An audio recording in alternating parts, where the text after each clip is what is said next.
بسم اللہ الرحمن الرحیم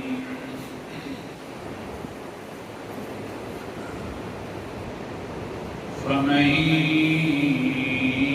يكفر بالطاغوت ويؤمن بالله فقد استمسك بالعروة الوثقى لا انفصام لها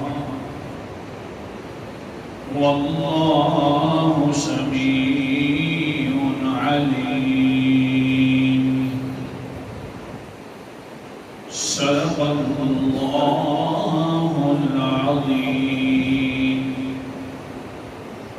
فمن جو شخص یکفر انکار کرتا رہتا ہے بالطاغوت طاغوت کا ویؤمن باللہ اور صرف ایمان لے آتا ہے اللہ تعالیٰ پر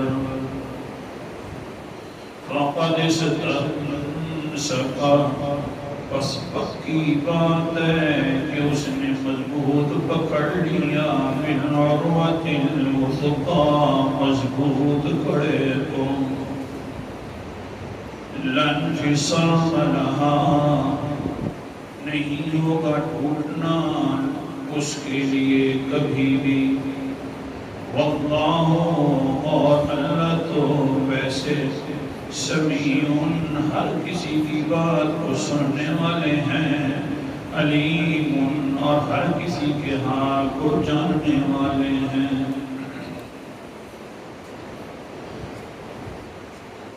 طاغوت کے بارے میں انکار کرنا بہت زیادہ ضروری ہے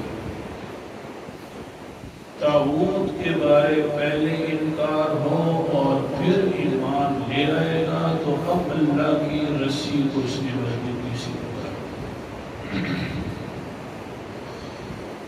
پھر ذکر ہو گیا تھا کہ طاغوت 3 معنوں میں استعمال ہوتا ہے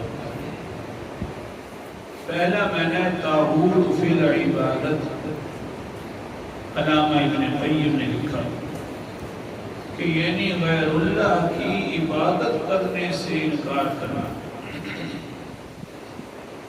کہ میں غیر اللہ کی کبھی عبادت نہیں کروں گا اور پھر اللہ کے لیے اقرار کرنا کہ عبادت کروں گا تو صرف اللہ کی کروں گا یہ ہے ایمان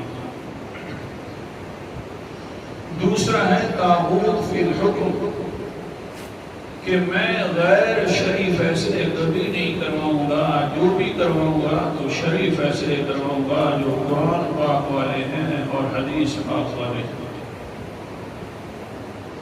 اور تیسرا آج کے سبق کے اندر ہے طاغوت فی الطاعت والمطاعت کہ فیصلے تو میں شرعی کرواؤں گا لیکن اگر کبھی نہ کبھی اللہ نہ کرے نہ چاہتے ہوئے بھی فیصلہ غیر شرعی ہو جائے کسی اور کے قانون کے ساتھ فیصلہ ہو جائے تو دل سے تسلیم نہیں کروں گا مجبوری ہے اگر غیر شرعی فیصلہ ہو جائے توجہ میری طرف کرو تمہید سمجھا رہا ہوں تاکہ اللہ سبق سمجھنا آسان ہو جائے غیر شرعی فیصلہ ہو جائے شریعت والا فیصلہ نہیں ہے قرآن پاک والا فیصلہ نہیں ہے حدیث والا فیصلہ نہیں ہے تو پھر اس کو فرما برداری کے طور پر نہ مانے اس کو سرخم تسلیم کر کے نہ مانے مجبوری کے طور پر مانے خوشی سے نہ مانے بس کہے کہ کیا کرے ماحول ایسا آ گیا ہے یہ ماننے پڑتے ہیں تب تو ایمان والا ہے اگر غیر شرعی فیصلے کو خوشی سے قبول کر لے گا جتنی بھی بڑی مجبوری ہوگی ایمان ختم ہو جائے گا اللہ حفاظت فرماوے ہے اس بہرحال ماحول میں اس طرح رہنا مشکل لیکن انسان تھوڑا سا اگر پکا ہو جائے تو انشاءاللہ آسانیاں ہو جاتی ہیں اب قرآن مقدس کے حوالے اللہ تعالیٰ نے اپنے نبی کو بھی یہی ارشاد فرمایا دھیان کرنا فیصلہ میرا پیغمبر کرنا تو اپنے قرآن پاک والا کرنا، اور لوگوں کو بھی سمجھا دو کہ اسی پر خوش رہو، قرآن پاک والے فیصلے پر، اور جو قرآن کے خلاف والا فیصلہ ہے اس پر خوش نہ ہوا کرو۔ دیکھو تو صحیح، اچھے فیصلے کرنے والا اللہ ہے تو پھر سب سے زیادہ خوشی بھی اللہ کے فیصلوں پر ہونی چاہیے۔ اب انداز قرآن اعوذ باللہ من الشیطان الرجیم، بسم اللہ الرحمن الرحیم۔ سورت کا نام سورت المائدہ ہے، 76 پارہ ہے، اور آیت نمبر میرے سامنے 49 اور 50 ہے۔ اللہ تعالیٰ فرماتے ہیں وَأَنِحْكُمْ بَيْنَهُمْ بِمَا أَنزَلَ اللَّهُ۔ میرا پیغمبر فیصلے آپ ہی فرمائے تو بِمَا أَنزَلَ اللَّهُ، اس کتاب کے ساتھ فرمائے جو اللہ نے اتاری ہے۔ اللہ اکبر، اور دھیان کرنا والا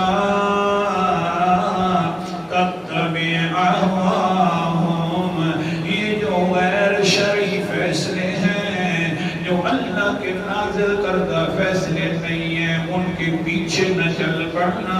ہاں، خیال کرنا فیصلہ اللہ کا چلوانا، غیر اللہ کا فیصلہ نہیں چلوانا، ان کی خواہشات کے پیچھے نہیں چلنا۔ وَاحْذَرْهُمْ أَن يَفْتِنُوكَ عَن بَعْدِ مَا أَنزَلَ اللَّهُ إِلَيْكَ، ڈرتے رہنا ان کے سے کہیں ایسا نہ ہو کہ کہیں کبھی ایسا فیصلہ نہ کروا دے جو اللہ کے قرآن کے خلاف ہو۔ اللہ کے رسول کو فرمایا جا رہا ہے کہیں آپ کو آزمائش میں نہ ڈال دیں، قرآن مقدس والے فیصلے کو چھڑوا کر اس بات سے ڈرتے رہنا میرا پیغمبر۔ یہی تو سبق سمجھا رہا تھا، فیصلہ ہونا چاہیے تو اللہ تعالیٰ کا ہونا چاہیے۔ ہاں، ہونا اگر کسی غیر کا ہو گیا تو ڈر پیدا ہو جائے، وہ اللہ کے فیصلے کے خلاف ہو گیا، اس بات سے بھی ڈرنا ضروری ہے۔ تَوَلَّوْا فَاعْلَمْ، اگر میرا پیغمبر یہ لوگ اس بات سے نہ ڈریں، کہتے ہیں کوئی بات نہیں، وہ بھی فیصلہ ہے یہ بھی فیصلہ ہے، تو سن لیں انما یرید اللہ ان یصیبہم ببعض ذنوبہم، اللہ اب گویا کہ چاہ رہا ہے کہ ان کو میں عذاب میں پکڑ لوں، اللہ چاہ رہا ہے کہ ان کو میں اب عذاب میں پکڑ لوں۔ میرے فیصلے اور دوسروں کو فیصلوں کو ایک ہی سمجھ رہا ہے۔ وَإِنَّ كَثِيرًا مِّنَ النَّاسِ لَفَاسِقُونَ، بے شک لوگوں میں سے اکثر ہوتے جو نافرمان ہیں۔ ہم جو کہہ رہے ہیں کہ ادھر آ جاؤ، اگر دوسری طرف جائیں گے تو پھر ڈرے تو نہیں ہے نا۔ ہاں، بلکہ اتنا بھی ان کے اندر انصاف مزاج نہیں ہے۔ أَفَحُكْمَ الْجَاهِلِيَّةِ يَبْغُونَ وَمَنْ أَحْسَنُ مِنَ اللَّهِ حُكْمًا لِقَوْمٍ يُوقِنُونَ، یہ لوگ ابھی بھی جاہلیت والے فیصلے چاہتے ہیں، حالانکہ کون ہے جو اللہ سے اچھے فیصلے کر سکے؟ اللہ کے اچھے فیصلے ہیں، وہی ماننے چاہیے، دل سے وہی تسلیم ہونے چاہیے۔ مجبوری ہوئے فیصلوں کی تو یہ سمجھے بس میں مجبور تھا، کیا کروں۔ حضرت عبداللہ ابن حذیفہ، حضرت عمر رضی اللہ تعالیٰ عنہ نے 10 بندوں کی تشکیل دی ہے کہ جاؤ روم کے حالات کا پتہ کر کے آؤ، کیسے حالات چل رہے ہیں۔ حضرت عبداللہ ابن حذیفہ کمانڈر ہیں ان 10 بندوں کے۔ جاتے جاتے روم کے بادشاہ کو پتہ چل جاتا ہے کہ اس طرح کا کوئی قافلہ آ رہا ہے ہماری دیکھنے کے لیے، دیکھ بھال کرنے کے لیے، لہذا حکم جاری ہو گیا کہ پکڑ کر لاؤ ان سب کو۔ ہاں پکڑ کر لایا گیا تو عبداللہ عبداللہ ابن حذیفہ بہت زیادہ خوبصورت انسان تھے. آگے سے وہ قیصر کہتا ہے روم کا بادشاہ، اور عبداللہ ابن حذیفہ بات یہ ہے کہ میں تجھے قتل نہیں کرنا چاہتا، تو بڑا پیارا بندہ ہے، خوبصورت بندہ ہے. بادشاہوں کے ساتھ وجیح لوگوں کا ہونا ضروری ہوا کرتا ہے تاکہ ٹھاٹ صحیح بنتی ہے. اس طرح کر اشرکتک فی ملکی وزوجتک فی ابنتی حتی ترجع عن دین محمد صلی اللہ علیہ وسلم.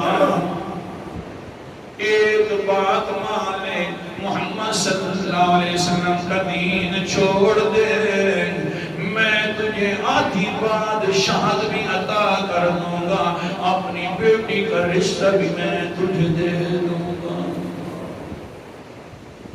اللہ حفاظت فرمائے، نیند سے بھی اللہ حفاظت فرمائے. سبحان اللہ. آدھی بادشاہت بھی دے دوں گا، بیٹی کا رشتہ بھی دے دوں گا، لیکن شرط یہ ہے کہ محمد کے دین کو چھوڑ دے صلی اللہ علیہ وسلم کے.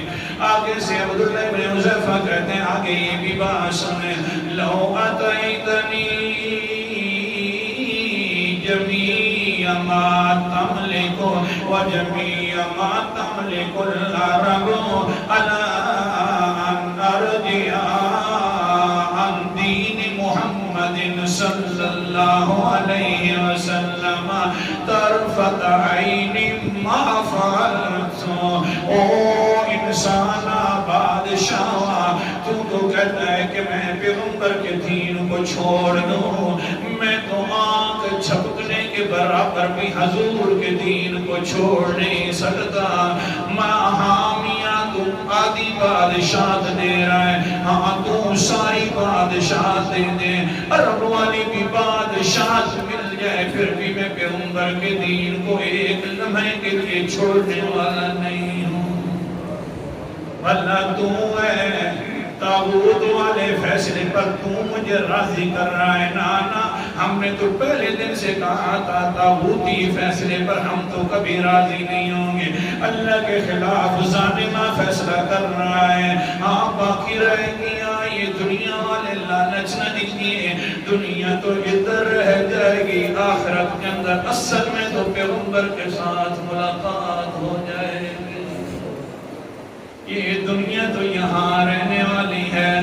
قرآن مقدس کے اندر سورت کا نام سورت عنکبوت ہے، اور 21واں پارہ اللہ تعالیٰ فرماتے ہیں، انما الحیات الدنیا لعب ولہو وما هذه الحیات الدنیا الا لہو ولعب وإن الدار الآخرة لہی الحیوان لو کانوا یعلمون. آیت نمبر میرے سامنے 64 ہے، اور سورت کا نام سورت عنکبوت 21واں پارہ ہے. نہیں ہے یہ دنیا کی چیزیں ساری کی ساری مگر صرف کھیل تماشا ہے. آج میرے پاس ہیں، کل کسی اور کے پاس چلی جائیں گی، وہاں سے نکل کر کسی اور کے پاس چلی جائیں گی. جس طرح بچے کھیل تماشا کرتے ہیں، اب کسی کے پاس ایک چیز ہوتی ہے وہ رات تک کھیلتا نہیں ہے، دوسرے کو دے دیتا ہے. یہ سارا کھیل تماشا ہے. ہاں باقی رہ گیا وَإِنَّ الدَّارَ الْآخِرَةَ لَهِيَ الْحَیَاةُ. او آخرت کا گھر ہی اصل گھر ہے، آخرت کا گھر ہی اصل گھر ہے. لیکن اللہ فرماتے ہیں یہ بات کسی کسی کو سمجھ آتی ہے. لو کانوا یعلمون، کاش کہ یہ بات سارے لوگ سمجھ لیتے کہ آخرت کا گھر اصلی گھر. او بادشاہ کیسا رہا، آدھی بادشاہت دے رہا ہے، بیٹی کا رشتہ کر رہا ہے، نانا یہ ساری چیزیں کھیل تماشا ہے، ہمیں تو اللہ کے رسول سے ملاقات کرنی ہے، بڑے دن ہو گئے، ایک دوسرے سے بچھڑے ہوئے، ہم نے جلدی جانا ہے وہاں اصلی گھر کے اندر۔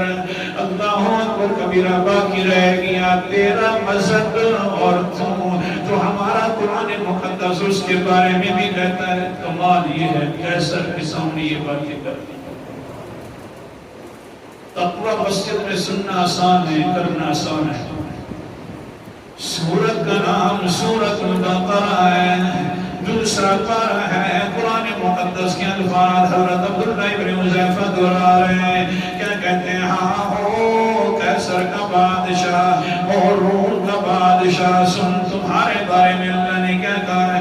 ان الذین کفروا وماتوا وهم کفار اولئک علیہم لعنۃ اللہ والملائکۃ والناس اجمعین۔ بے شک جو لوگ کافر ہیں اور کفر کی حالت میں مر جاتے ہیں، ان پر اللہ کی بھی لعنت ہو، فرشتوں کو بھی لعنت ہو، ساری مخلوق کی لعنت ہو، خالدین فیہا، اسی لعنت میں ہمیشہ ہمیشہ رہیں گے۔ لا یخفف عنہم العذاب ولا هم ینظرون، ان سے کبھی عذاب بھی ہلکا نہیں کیا جائے گا، کبھی ان کو مہلت بھی نہیں ملے گی، کیونکہ مہلتیں دینے والا ہے تو صرف کون ہے؟ اور انہوں نے اسی مسئلے کو تو جھٹلا دیا تھا، کون سا مسئلہ؟ الہکم الہ واحد، کہ تمہارا الہ ہے تو صرف ایک اللہ الہ ہے۔ لہذا وہ قیصرہ کبھی بات نہیں مانتا۔ مشیروں نے مشورہ دیا، ان میں سے ایک 10ویں بندے کو اٹھاؤ، جلدی جلدی کڑھا گرم کرو، تیل کا اسی کے اندر ڈال دو۔ یوں کیا گیا، ساری خلقت بھی ساتھ ساتھ اکٹھی ہوتی رہی کہ آج کوئی نیا تماشا لگا ہوا ہے کیسر بادشاہ کے سامنے۔ لیکن ہوا یہ کہ ایک صحابی رسول کو ظالم قیصر نے اندر کڑھا کے اندر ڈالا، وہ جا بھی رہا ہے اور ساتھ ساتھ ہنس کر جا رہا ہے اور کہہ رہا ہے اشہد ان لا الہ اشہد ان لا الہ الا اللہ وحدہ لا شریک لہ۔ اسی لیے تو کسی نے کہا نا، کاٹے گئے جلائے گئے پروئے گئے سینوں میں تیر، سبحان اللہ نہ کہنا، کاٹے گئے جلائے گئے پروئے گئے سینوں میں تیر، نہ کسی کو پکارا داتا نواز نہ دستگیر، نہ ہوئے کسی قبر کے مجاور، نہ کسی خانقاہ کے فقیر، نہ ہوئے کسی قبر کے مجاور، نہ کسی خانقاہ کے فقیر۔ ایمان تھا کامل کہ ان اللہ علی کل شیء قدیر۔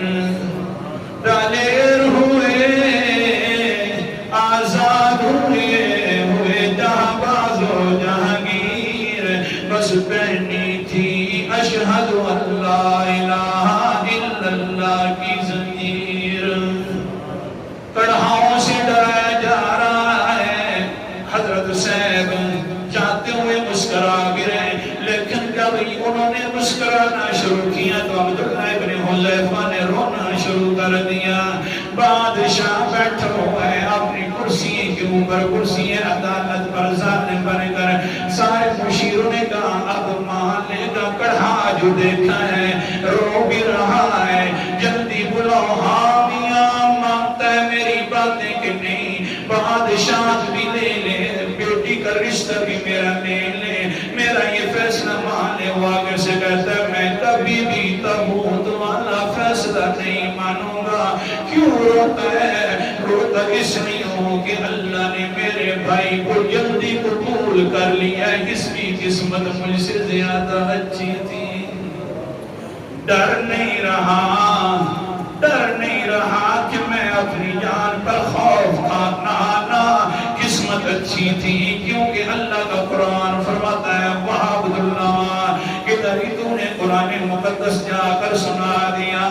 سورت کا نام سورت رعد ہے، 13واں پارہ ہے۔ اللہ تعالیٰ فرماتے ہیں سلام علیکم بما صبرتم فنعم عقبى الدار۔